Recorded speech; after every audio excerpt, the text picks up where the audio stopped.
Thanks for joining me again. If you haven't come across me before, my name's Tom Sweeney. I have a YouTube page called The Painting Guru, where I give you tips on you completing your paint jobs faster, easier, and with better results.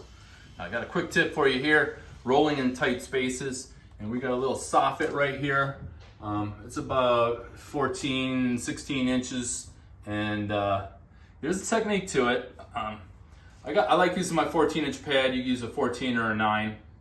I like to take my ceiling, take my under edge so I don't spooch over onto the bottom here. We've already cut in the top. I did a little cutting here, but this is not necessary to cut the bottom because your roller will hit down on it. So I have my 14-incher. I have it loaded up with paint. Now, don't worry if you got too much paint on it. You could distribute the paint like this.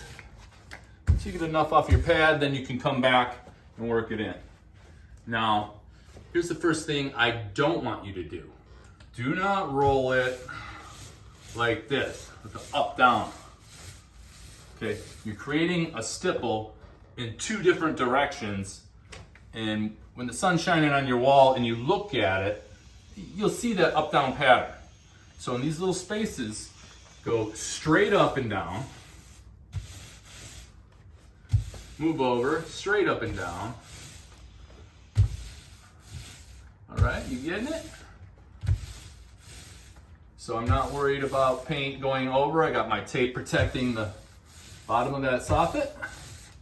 And I'm getting about 8 feet off of this one roll. All right, up and down. This is our second coat. Let's peel the tape right away. And let's see how these lines look.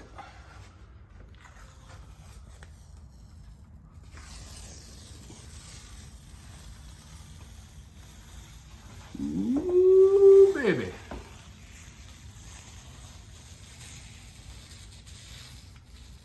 All right.